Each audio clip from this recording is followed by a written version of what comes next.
Hi, I'm George from NBA Hockey, I'm Jack from Puck Analytics.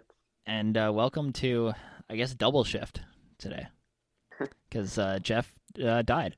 He's not Yeah, here, so no, he was busy and couldn't make it, and we couldn't find it. Nobody else wanted to be on the podcast, so you just get the two of us. disappointing. Yeah.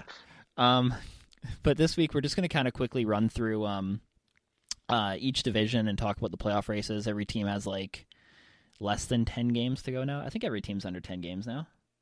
Except for Vancouver. Vancouver's the only one that isn't. I think, yeah, Yep. yeah. It's only Vancouver. And Vancouver's at 42 of 56, so they're close enough.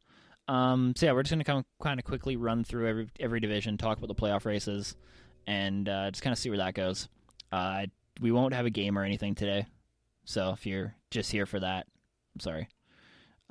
But Jack did win the draft last week as well, so Of course. yeah, I think having like 3 times the amount of followers as the rest of us leads to some bias in the voting, but that's okay. We won't, I think I just picked better jerseys. People didn't like my picks. Like it was great. I was getting chirped in the comments like crazy. Uh, Yeah, you were. I don't know why. I like some of Picked the some sick comments. jerseys. Like, don't let George dress me and stuff. Yeah, Hilarious. it's nonsense. So I guess we'll start in the Honda West division.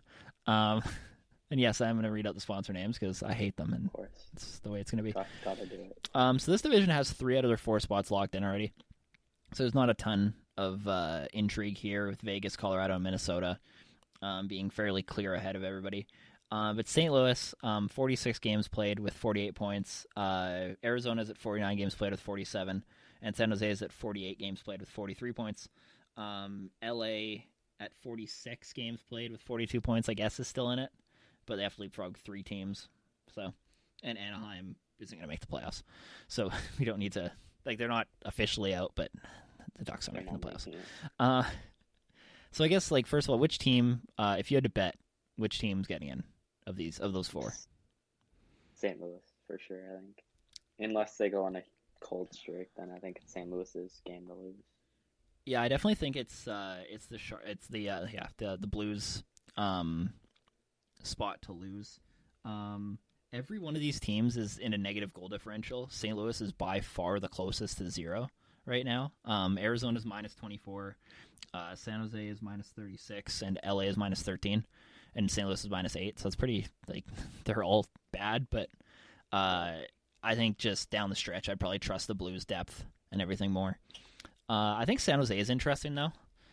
They've gotten significantly better lately after they got rid of Devin Dubnyk. It's funny how that works. They And also I'm, added Greg, so well, yeah, I mean, legitimately, though, Greg Peterin's actually been like their best he's been defenseman. good. Like, He had a primary assist last night. yeah. So yeah, I mean, they're interesting. I don't think Arizona or LA, like Arizona, I just don't like they don't have enough games. I don't think to keep up. LA obviously has the games. I just don't know if they have the talent to win a bunch.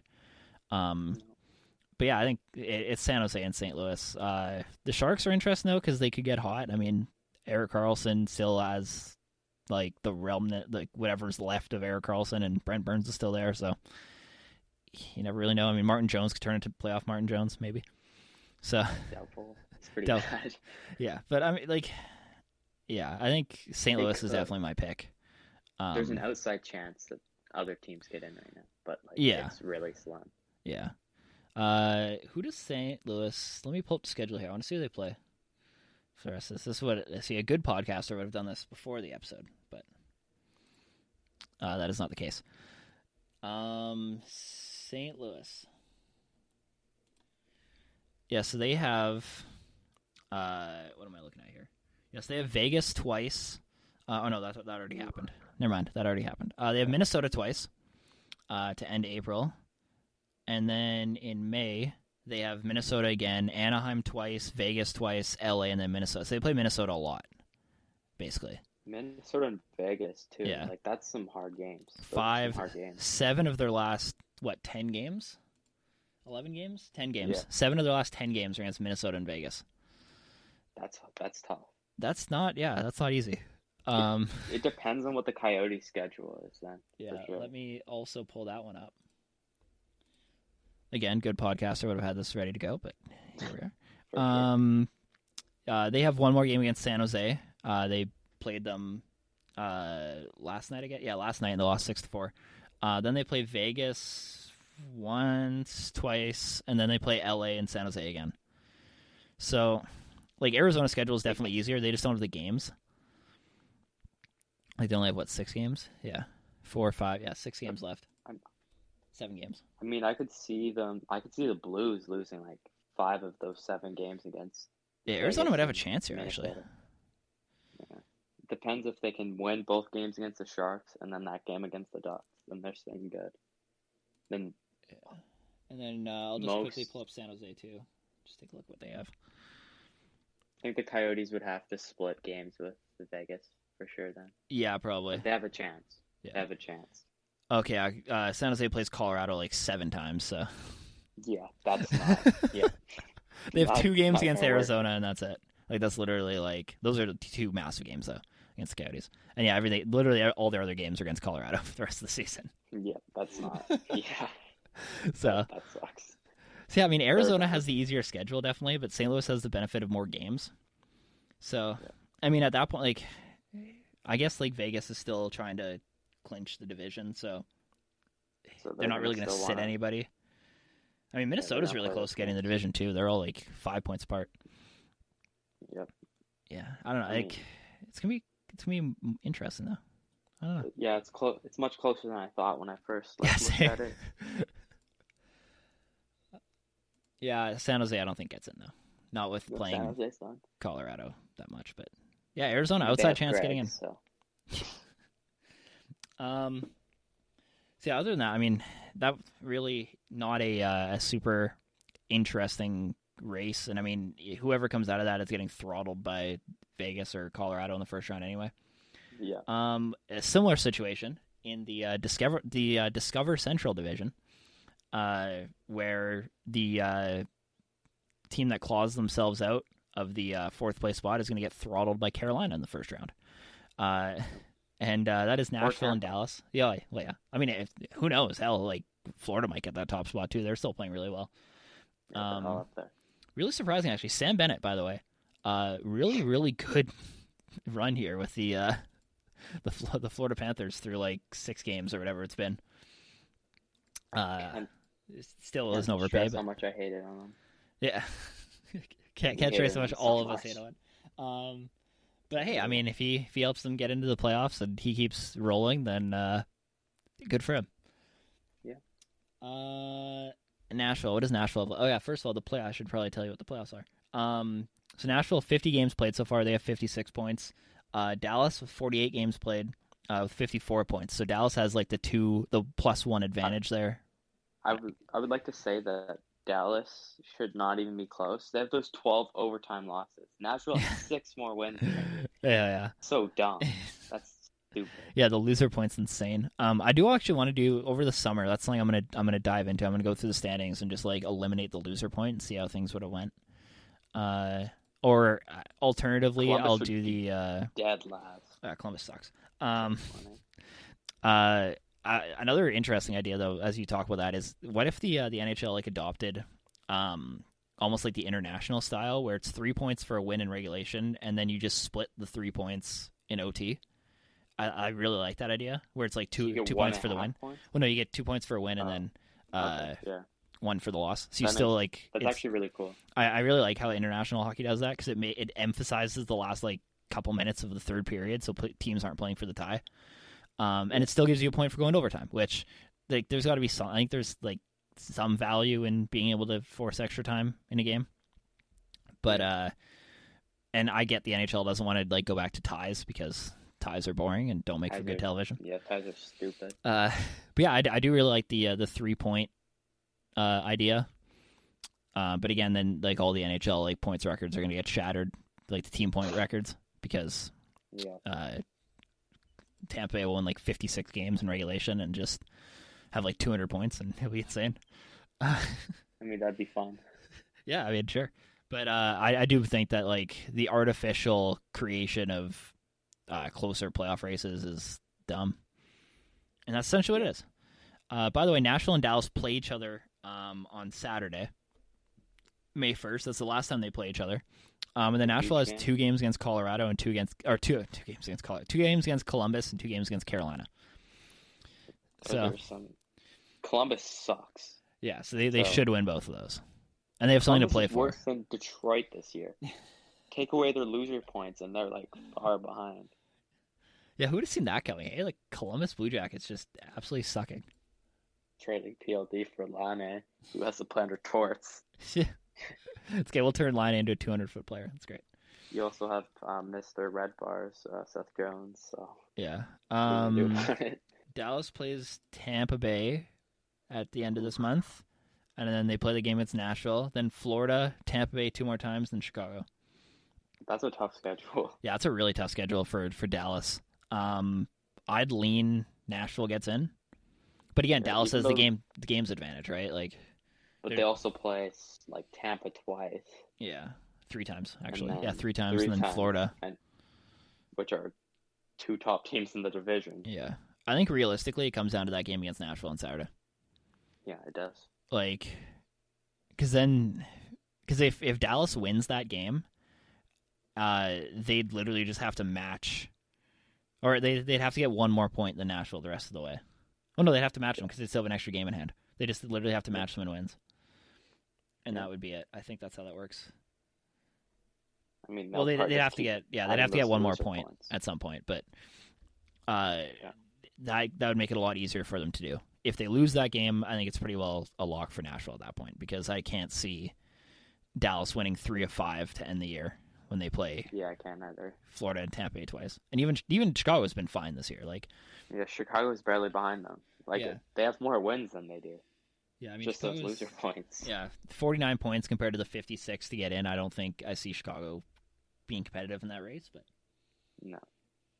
I don't think Detroit's been knocked out of the playoffs yet either. Actually, have they? No, they haven't. Yeah, because they can still get 12 points. That's fun. Oh no, they are. Never mind. They are. They are. Yeah. Okay. Yeah, because they have 6 games left. They can get 12 points. That would get them at 40. That'll get them at 54, and Nashville's at 56. So. Yeah. Yeah. No, Detroit is. That sucks. I wanted Detroit to go on a run, but. Eyes are playing, man. Yeah. Detroit, by the way, Jacob Vrana has been fantastic. So has Anthony Mantha. So it's a win-win. No, except for the picks, yeah. First Everything else is a 1-for-1. Yeah. Honestly, in a 1-for-1, I'd probably give the edge to Washington. I still think Mantha's a better player, but I'd give it to Detroit. That's fair. Like, they're close. They're pretty Vrana's close. Younger, so. That's true, yeah. He's what, 24, I think? The edge. Yeah, Mantha's like 26, I think. Yeah, so it's not a huge diff, but yeah, I mean, Mantha wasn't gonna be on the in his prime when Detroit was really turning things around. But I mean, I wouldn't be shocked if Detroit next year is like kind of good though. No, I wouldn't either. No, but I wouldn't be surprised if they are. I mean, like, yeah, they could be good, except for the fact that the division's gonna be like completely toxic. Like, they're going to have, like, if it goes back to the old Atlantic, it's going to be Florida, Tampa Bay, who are better than them, Boston,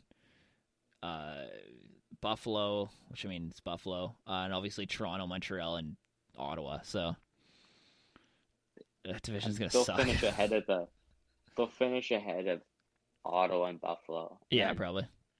And who knows, like, Montreal's probably the next worst team, so. But we'll get to the Canadians. Don't worry, we'll get there. We can riff on the Canadians in a second. One of my favorite pastimes on Twitter, by the way, is just dunking on the Montreal Canadiens. It's fun. Yeah. But yeah, no, my money would be on Nashville getting in this race. Yeah, me too.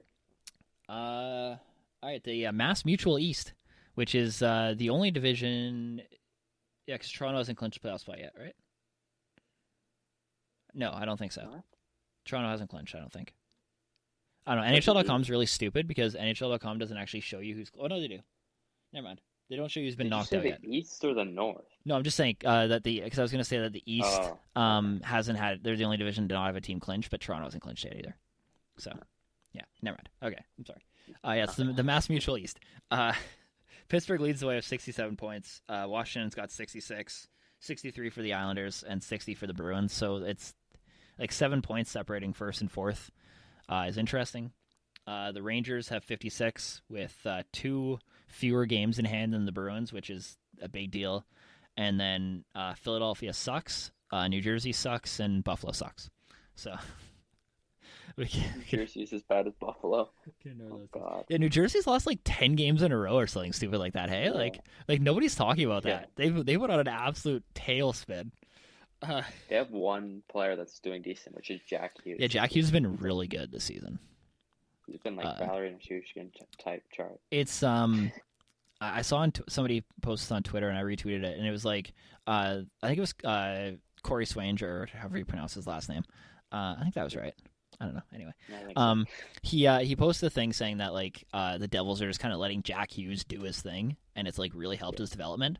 And that's something that a team like the Rangers have not done with either Laff or Kakko. They've really tried to like suppress them almost, and it's clearly working. I mean, Jack Hughes has been great, and they're just kind of letting him play. They don't care, and that's the attitude they should have. And I think it's almost like a detriment to the Rangers, kind of, that they signed Panarin, because it put them in this mindset of like, hey, we can kind of win now, and it's led them to almost suppress their young talent, which I think is hurting the team.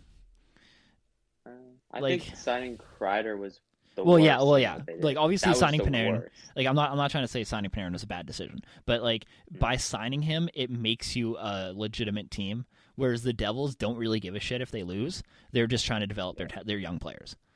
And which I think that should be the Rangers' mindset. It should be. It's developing Kakko and Laff. No, for sure. But if you like, no, it's playing them on the third line with Brett Howden and stuff. But I think that happens because you have somebody like Adam Fox, who's been fantastic this season. You have Antoni Panarin, who was an MVP candidate last season. You're like, oh, wow, we can win. Let's not focus on developing our guys. And that's kind of been a detriment to their mindset. The worst thing they can do. Yeah. The worst thing, yeah. But like, I understand like the rationale behind it, but it's not. Like, I get it from a management perspective. Kind of. I can see it from a marketing perspective. Yeah. Like, our team's competitive. They're the biggest revenue city for the NHL, so I can see that. But they've done so much management moves with those big contracts, which slut out their wingers, which just doesn't make sense because you want Kakko and Lapp to develop into those. Oh yeah. Top wingers, right? Mind you, to be fair, when they signed the Kreider deal, they didn't realize they're going to have like a top line franchise left winger just fall to their lap. So I can kind of like. But Kakko? Well, yeah, I mean. Kakko is still going to be like, he has top 10 winger potential, if not better. Yeah. But yeah, I mean, and they have like, I think Buchnevich is up this season. There's no way they can bring him in, right? Like, there's no chance. No, probably not. And that sucks because he's really good. He is really good. He's a great addition to someone's top 6 out there. Yeah. But I mean, unless they move, like even just from a logistics perspective, unless they can move Kreider, like there's no way that they're going to be able to Buchnevich a free agent. Who's going to take on Kreider for nobody. 5 more years at 6.5? But I mean, Kreider's good. Like, I'm not trying to say Kreider's like, a good player. Yeah. But he's not a $6.5 million player for the next 5 years. Yeah, he's 29. He's their second highest paid forward right now. Yeah. Isn't Mika up this year too? Next year. Yeah. But like, that's a contract. Like, Mika's up. Buchnevich is up this year. Ryan Strom's up in 2 years. Obviously, Kakko's up in 2 years. Like, Laff in 3. Yeah, like there's Fox is up soon too, right? 2 years. One after this one. Yeah, one after this one for him. Keandre Miller, I guess he just started his rookie deal. That's fine. Brandon Smith's up next year. I don't know if he's on a huge bender this year. Yeah, and of course they have Jacob Trouba forever. So there's Igor Shesterkin's up this season too, so that's great. He's gonna want money. Yeah, they're gonna have issues. Yeah, but that Kreider contract is making it worse. Like, maybe there's a team too. that takes on Kreider. No, maybe, I can't. But he has a no movement clause too. That's the only thing. Like, the only teams with the cap space are rebuilders. Yeah. Who's gonna want to take on Kreider? Maybe if he was like 5 years younger. Well, yeah, he's 29. That's the thing. That's the issue. And he's got a no move, so like, maybe. I can't see him being like, yeah, I'm gonna go play for the Kings and suck for 2 years. Like, maybe Seattle, maybe with Quentin Byfield. I mean, yeah, like maybe the Kraken are an intriguing team for him. But yeah, it depends. If they were But like They'd be the like- Rangers have to give up something too. That's the thing.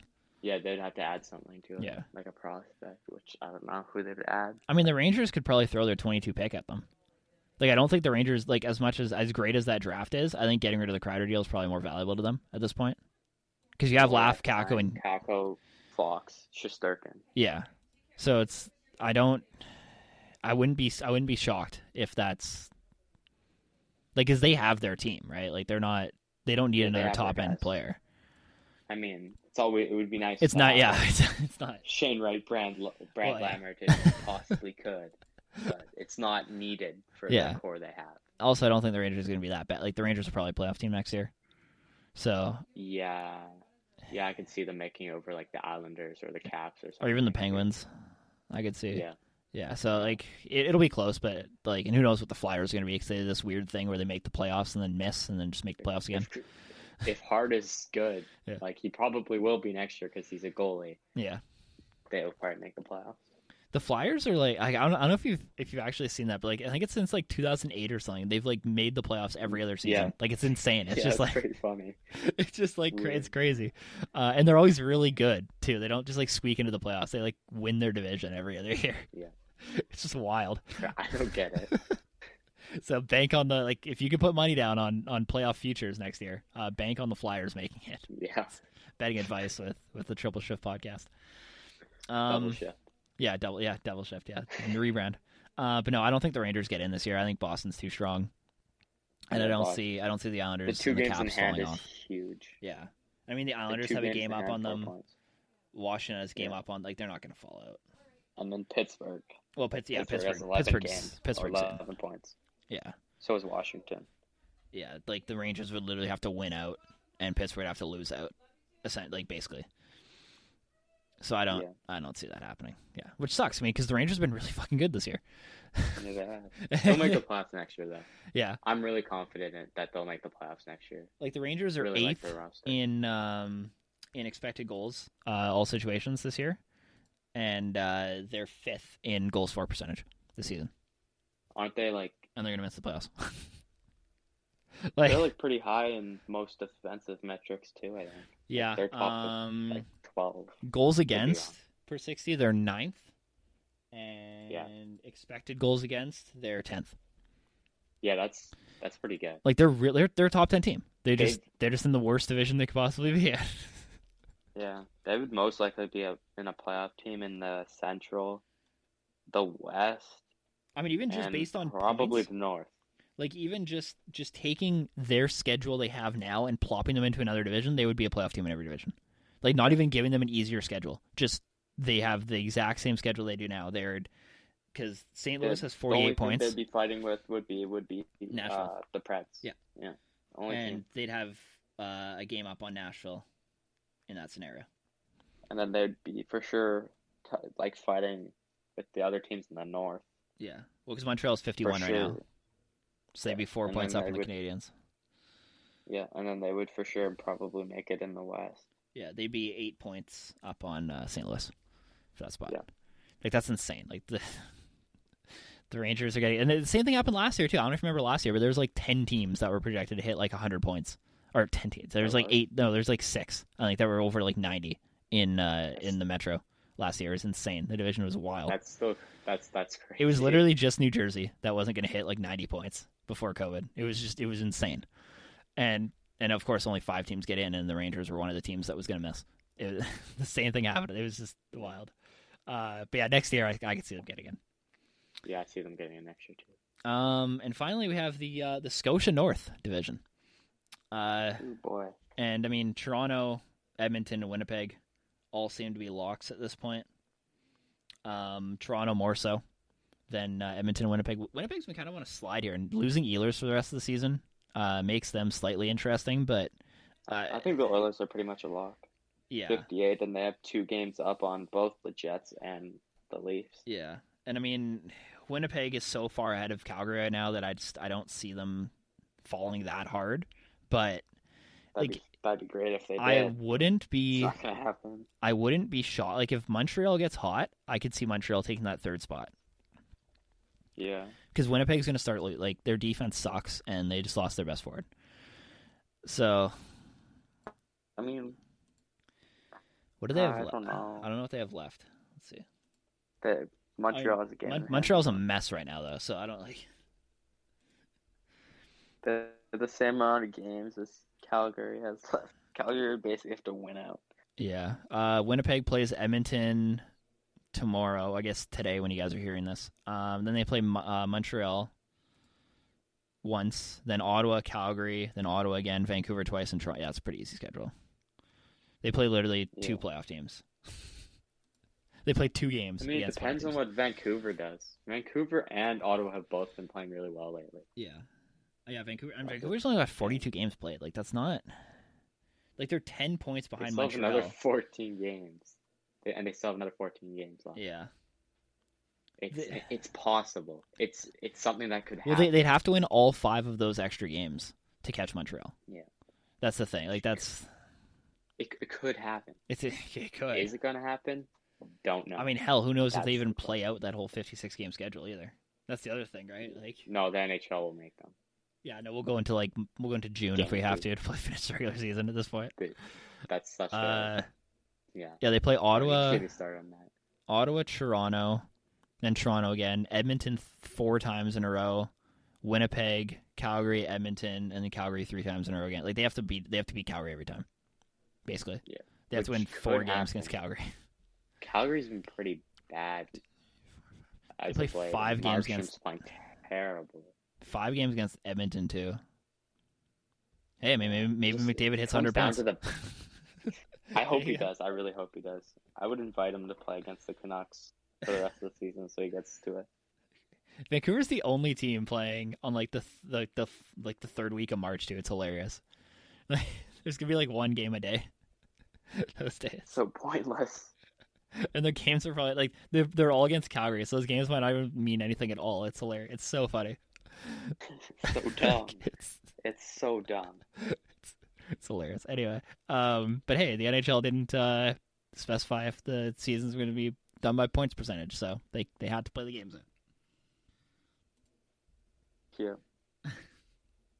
So I guess we can talk about. Cole Caulfield played his first game with the Canadiens, so I'm sure Canadiens fans want us to rave about how good he was. Wait, I saw one thing in the news. Brad got a skate to the balls. Pretty funny. Who? Like Marchand? No, yes, for Brad or whatever. Oh, okay. I thought you said Brad. I was like, No. So funny. I didn't see. I As soon as I opened up Instagram, that's what I saw. It's a good way to start your day. Yeah. I did not see that, but it's something everybody's gonna have to look up after this. You're done listening to the podcast. All the comments are just balls. This is pretty funny. What I find funny. So anyway, Cole Caulfield led the Canadiens in expected goals for percentage in his first game. So good for him.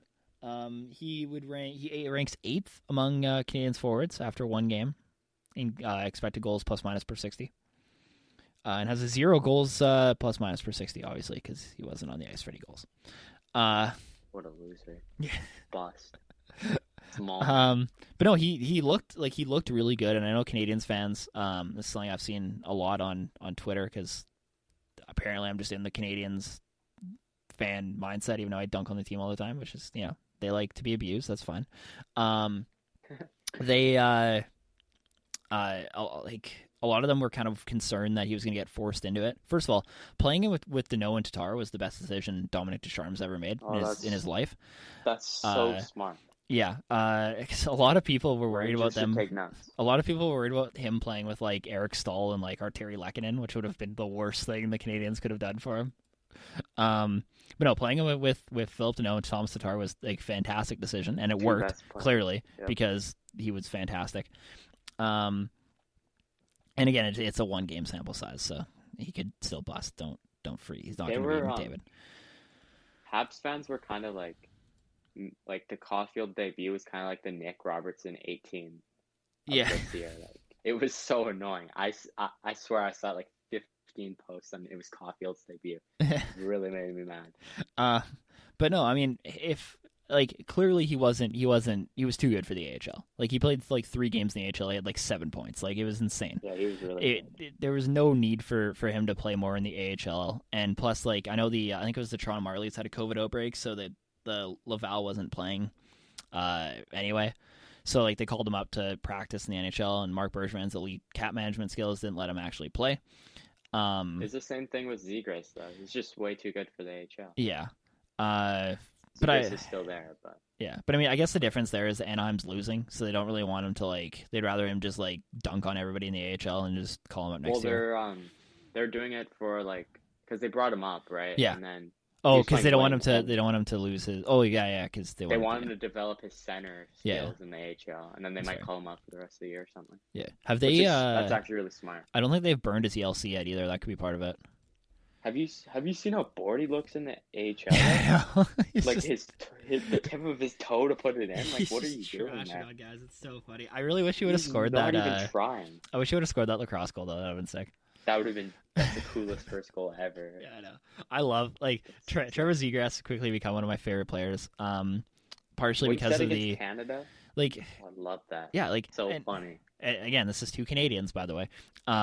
Like stuff like that. Like we need more personality in the NHL. That's what grows the game. Like that's you go against that's like going against Tampa Bay into the finals and just being like, yeah, we're gonna win, and they haven't even faced a real team yet. It's just so great. Like, just imagine that. Like, and I'm gonna like, I can't think of anybody else. So I'm gonna use like Jeremy Roenick as the example here. I don't think TNT would hire Jeremy Roenick, but just play along.